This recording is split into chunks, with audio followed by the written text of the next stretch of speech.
સુરતમાં નકલી વિઝા બનાવતી ફેક્ટરીનો પર્દાફાશ થયો। સુરત પીસીબી અને એસઓજીની અડાજણમાં સંયુક્ત કામગીરી।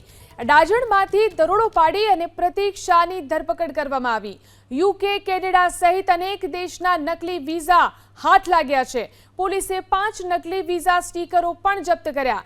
પ્રતીક દિલ્હી, પંજાબ અને ચંડીગઢમાં એજન્ટોને વિઝા વેચતો હતો।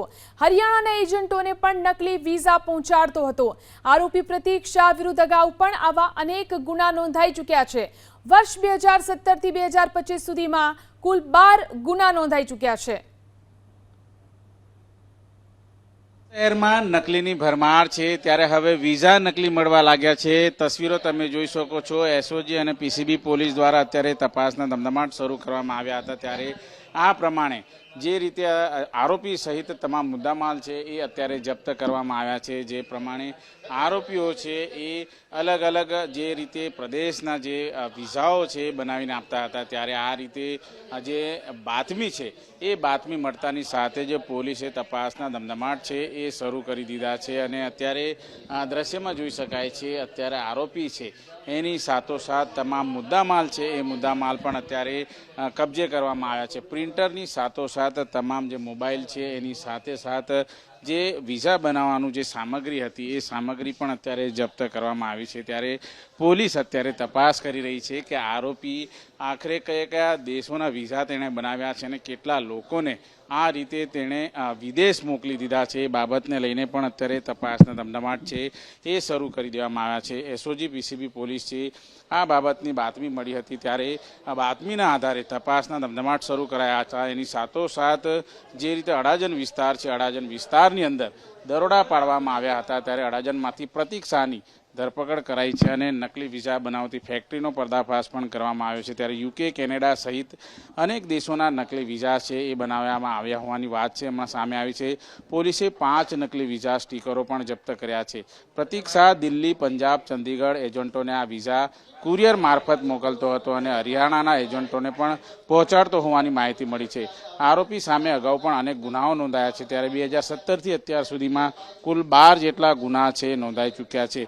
જોકે સુરતમાં નકલી વિઝા માફિયાનો મોટો પર્દાફાશ થયો છે ત્યારે આ તસવીરો તમે જોઈ શકો છો। જે પ્રમાણે વિઝા ઉપર ટોર્ચ મારીને બતાવવામાં આવ્યું છે ત્યારે આ રીતની ઓળખ છે એ કરવામાં આવતી હોય છે। પોલીસે તપાસના ધમધમાટ શરૂ કરી દીધા। પ્રતીક શાહની ધરપકડ કરી છે અને મોટા કૌભાંડનો પર્દાફાશ કરવામાં આવ્યો છે। કેમેરામેન રાકેશ પાનવાલા સાથે ધનરાજ બાગલે, એબીપી અસ્મિતા, સુરત। જો તમે એજન્ટ થકી વિઝા બનાવતા હોય તો ચેતી જજો કારણ કે તમારા વિઝા હોઈ શકે છે નકલી। આ તસવીરો તમે જોઈ શકો છો। આ પ્રમાણે નકલી વિઝા બનાવવાની ફેક્ટરી બીજે ક્યાંય નહીં પરંતુ સુરતમાં પકડાઈ છે। કયા પ્રકારે આ નકલી ફેક્ટરી પકડાઈ છે આપણી સાથે એસઓજીના ડીસીપી મોજૂદ છે। સાહેબ, આખું આટલું મોટું કૌભાંડ કયા પ્રકારે પકડાયું?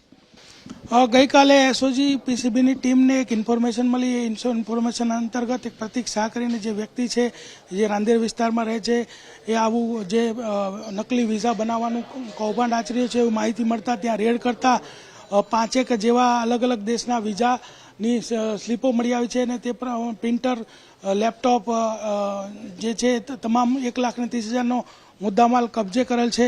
આ વ્યક્તિની એમો એવી હતી કે પોતે ડિપ્લોમા ઇન ઇલેક્ટ્રિકલ એન્જિનિયરિંગનો ભણેલો હતો અને કોરલ ડ્રો અને પેઇન્ટ.net જેવા સોફ્ટવેરનો જાણકાર હોવાથી તે દિલ્હીની એજન્સીઓ સાથે સંપર્કમાં રહેતો અને જે લોકો કબૂતરબાજી કરતા હોય એવા એજન્સીઓ આને સ્ટીકર બનાવવાનું કહેતા હતા તો આ સ્ટીકર બનાવીને એક સ્ટીકરના 15,000 લેખેનો ચાર્જ વસૂલ કરતો હતો અને આ સ્ટીકરનો ઉપયોગ એ રીતે થતો હતો કે કોઈપણ વ્યક્તિને યુરોપિયન દેશો જેવા કે સર્બિયા, યુરોપ, પછી જેકોસ્લોવેકિયા, મેસેડોનિયા જેવા દેશોની અંદર જવું હોય તો એના વિઝા મળવા ખૂબ જ મુશ્કેલ હોવાથી આવા નકલી વિઝા એને આપી દેતા હતા અને ત્યારબાદ જ્યારે વ્યક્તિ ત્યાં જઈને પકડાઈ જાય ત્યારે એને ખ્યાલ આવતો હતો કે પોતે આમાં ભોગ બન્યો છે।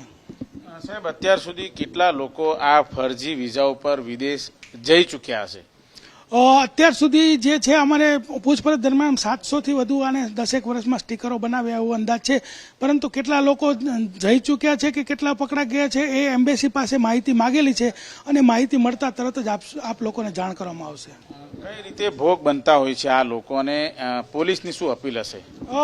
લોકો એ રીતે ભોગ બનતા હોય છે કે કોઈ પણ એજન્સી હોય છે તો લોકો એના ઉપર આંધળો વિશ્વાસ કરતા હોય છે અને પોતાની જીવનની જે કમાણી છે એની અંદર આપી દેતા હોય છે અને પોતે વિદેશ જવાનો જે ક્રેઝ છે તો એના કારણે લોકો આ રીતે ભોગ બનતા હોય છે. પરંતુ અપીલ એવી છે કે જે કોઈ એજન્ટ પાસે તમે જાઓ તો એની ખરાઈ કરો કે એ એજન્ટ છે એ યોગ્ય છે કે નહીં અને એ કબૂતરબાજી તો નથી કરાવી રહ્યા, તો આ સંપૂર્ણ ચકાસણી કરીને જ વ્યક્તિએ જવું જોઈએ.